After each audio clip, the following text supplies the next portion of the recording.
Hey, welcome to God's Love for the Unlovable and Gospel Rant series, our new format, Vagabond Diaries. Today I want to share something special and I hope very valuable to you in your Christian walk, in your family, your church. Did you know that ever since the fall, humanity, all sexes, races, any socioeconomic category you want to pick, whether you've had an easy life or hard, each of us is born with a deep, relentless drive for one thing. It's how we're made, it's how God wired us, and you'll see why in a moment.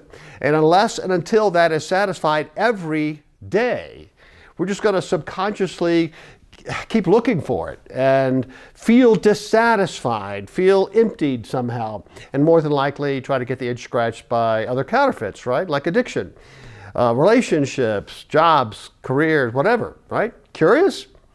If this proves, by the way, if this talk proves helpful to you, I want to ask you to consider passing it on to another Christian. I'm passionate about this, and if I'm right, this is very important information for them, for you, for all of us, and our churches as well. And by the way, also, this is a personal request. If this was valuable, please consider liking and subscribing to this program, because it really does help us get the material to more people. So thanks ahead of time. So this rant is an excerpt from my hot off the press Tween fantasy book. It's coming out on June 2nd. It's called The Tale of the Orphan Magician. It's the longest and maybe the most gutsy book in the entire Kingdom Quest series so far. The Kingdom Quest philosophy is inspired by C.S. Lewis and is extremely popular and life-changing series, Chronicles of Narnia. Look, you know the books, even though Christianity, Jesus, the cross, salvation are never mentioned directly in Chronicles, they're there in the background, behind the walls, being imprinted on the young reader's brain. That's kind of the idea. I suspect it has led or encouraged many young readers to get saved. I am attempting to accomplish the same thing for this generation. So the books, the Kingdom Quest series deals with real human issues that tweens experience today. And by the way, adults too. And in each case, the path for hope, for redemption, for rescue is offered in the tale, in the paragraphs of the tale. So the tale of the unlikely prince was about daddy issues and how you recover from failure and shame and huge mess-ups. The storyteller's tale, the second, is about forgiveness and healing from actual abuse. The garden tale is about addiction, and particularly social media addiction. But listen, these are not just heavy tomes, kind of scientific, high school class books. They're children's quest stories with very interesting, quirky characters, a lot of humor, great quest, mysterious king who is more than he appears. So the fourth book in this series, The Tale of the Orphan Magician, is about this one drive that all of us have and where we can finally find satisfaction. So I'm going to read you an excerpt. It's a section of the talk, the storytelling by our storyteller for this tale, Ragorna, who is an ancient Sakalan dragon, who is a keeper of all reliable history. You'll have to read the book to see what that means. He believes, he agrees with me, that this singular drive is the main thing behind all history. And it's interesting, right? Because he's writing about World War III in the continent of Amaratsim. And we're going to hear from him in a moment, right? Welcome to Gospel Rant and Vagabond Diaries.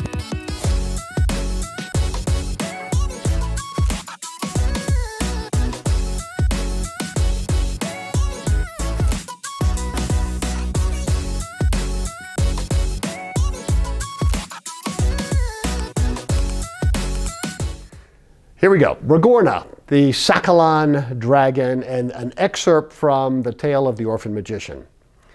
Ragorna continued graciously as a great scholar might. At the heart of every powerful, lasting tale, and at the center of all reliable history, is a single obsessive, though often subconscious, quest. I'm speaking of the single driving theme of every reliable tale ever told.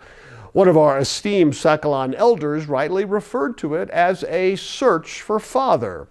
This is not just a search for a male progenitor or yours or my paterfamilias, but something weightier and more elusive at times, Many of us have suffered from poor or absent fathers. I do not mean to say that we long for an individual. No, we long for the experience of father.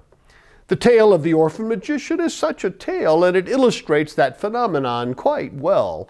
Though we are very different in so many ways, humans, elves, trolls, dwarfs, each of us at our core longs for father, and it will never be satisfied until we arrive at that father embrace. Well, the audience was mesmerized. The storyteller struck a chord.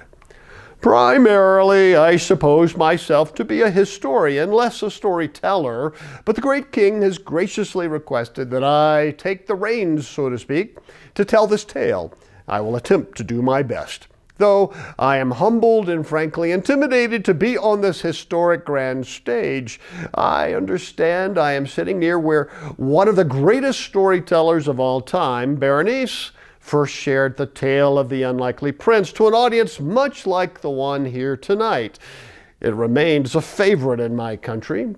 I laughed when she shared about the dragon baseball leagues in your country, the 10-team sport arenas, playoffs, shoe contracts. What would dragons be doing with shoes anyway? It's hilarious stuff.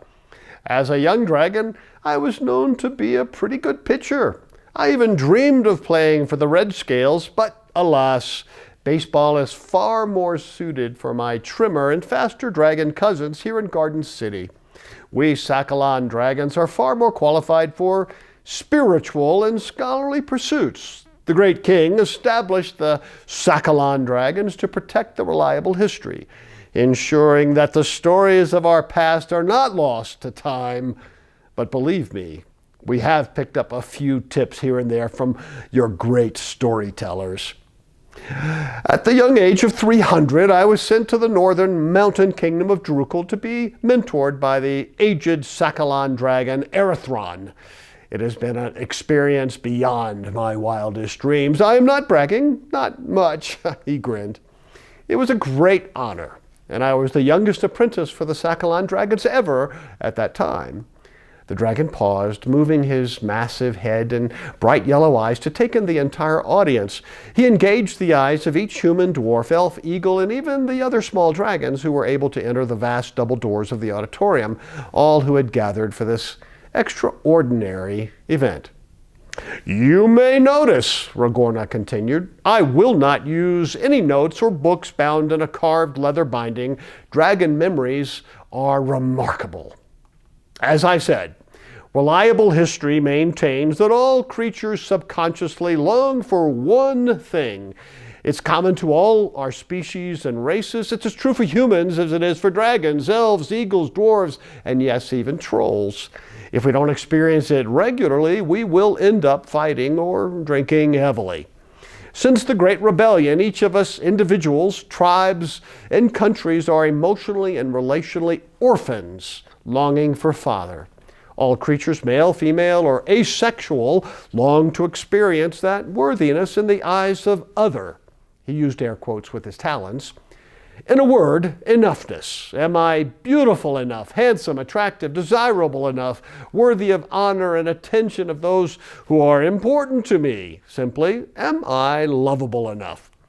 Just hearing some kind person saying it is not sufficient. We need to experience enoughness regularly, or we will begin to forcefully take it from each other. Storyteller's note, enoughness is related to a creature's present experience of significant security and belonging. It turns out that this need for enoughness cannot be satisfied by the usual suspects: career, relationships, family, sexuality, sex, sports, hunting, hobbies, questing, first-person video games, skateboarding, taking up good causes, fitness, diet, travel, music, or any other form of pure busyness. A few years ago, your great royal counselor emeritus Numai gave a vital lecture at the International Conference of Sakalan Dragons.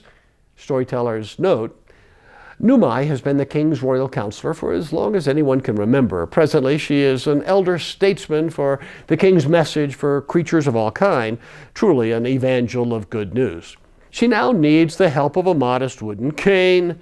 her shoulders bent over only slightly, but her 80-plus years have etched so much wisdom and grace into that iconic features of this ageless black woman, carving deep laugh lines at the sides of her striking azure blue eyes. As a younger woman, she often accompanied men and women on their king-ordained quest. If you are familiar with the legendary Tale of the Unlikely Prince, it was Nu Mai who served as the eyes and voice of the king. At this elevated age, Nu Mai still moves with deliberate grace. Her presence still commands respect, and her face still offers kindness freely like a cup of her favorite Taylor's of Harrogate's Yorkshire tea shared on a rainy afternoon. She is not just the king's royal counselor emeritus, but a living embodiment of the king's heart. She said, "Listen carefully and you'll hear the word enough everywhere, especially when it comes to the worries, anxiety, loneliness, exhaustion, and divisiveness that plague our lives to such tragic proportions. You'll hear about creatures, humans, dragons, trolls, and even elves scrambling to be powerful enough, wealthy enough, happy enough, smart enough, fly high enough, run or swim fast enough, be magical enough, influential enough, desired enough, and good enough.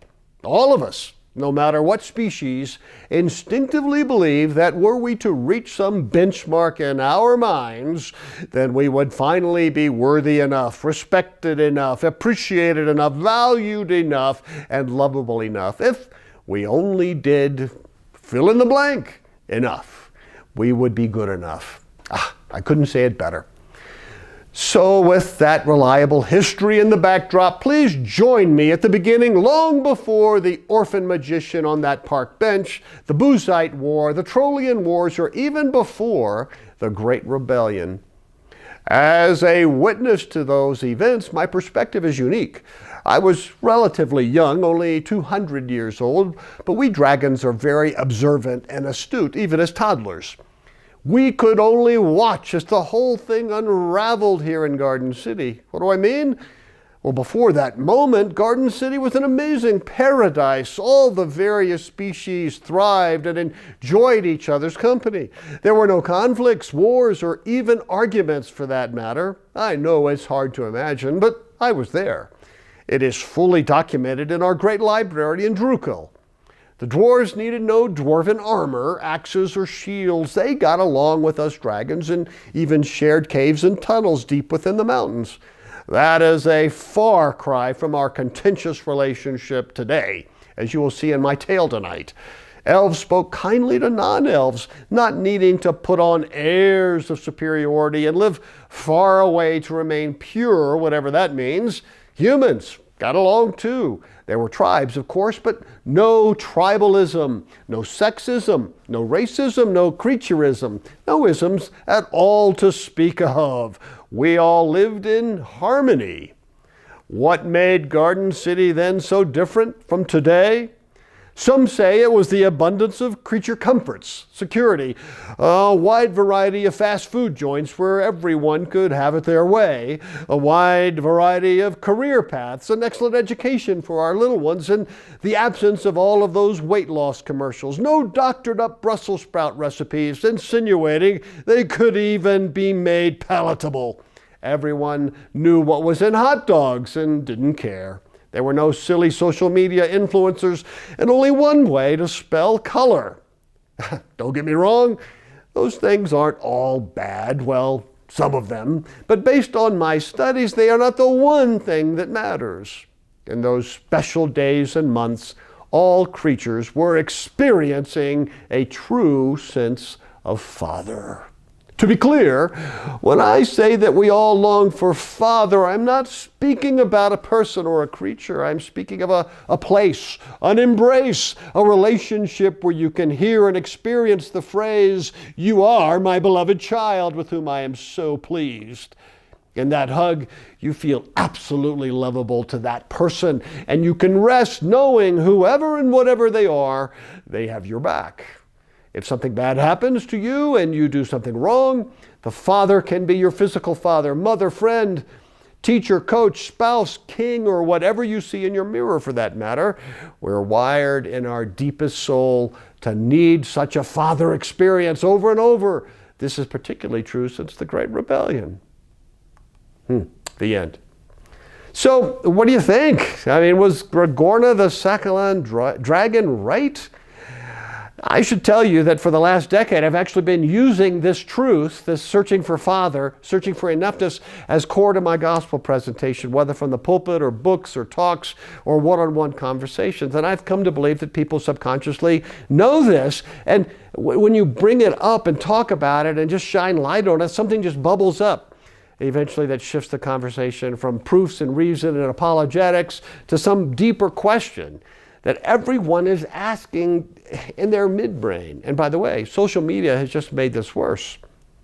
Would it surprise you to hear that most non-Christians have rarely heard, if ever, that there is a God who can make them feel lovable, lovely, and loved, worthy and honored and safe? We don't use those words. I don't know why we hesitate telling people who are hurting and emptied cups and who aren't feeling enoughness, why we don't tell them the good stuff or to tell ourselves the good stuff. This is crazy good news to people who have been beat up by relationships, abuse, identity issues, identity enoughness, addictions, all of us. So here's some thoughts for dialogue. Do you agree with what Ragorna said? If not, push back. And what about you? Are you kind of sensing that longing for Father a little bit more now? And what are you doing about it? And how would you put that in your own words? So anyway, here's my invite at the end of this gospel rant. Sure, the tale of the Orphan Magician is for 10 to 15-year-olds. Get it for your kids, get it for your grandkids, for your youth group at church. But here's the thing. C.S. Lewis said that a children's fantasy book that adults don't enjoy is just not a good fantasy book. And I agree. So I'm writing it also for adults. So check it out. It is adult worthy, I assure you, and you will enjoy it. Well, I don't know a greater source of this message of our longing for Father right now than this kid's book. So June 2nd is going to be available on Amazon and Kindle. It'll be available at Barnes & Noble later, along with all the other Kingdom Quest series. Check them out. Get them out to friends and neighbors and other family members. They'll be glad you did. By the way, I'll be at the Iowa Homeschooling Convention in West Des Moines, Iowa. And that's the official book launch on June 6th. If you're around, come and join us. If you want me to chat with your youth department about all of this or your whole church about this searching for Father, get in touch. Bill at gospel-app.com. Yeah, take heart, child of God.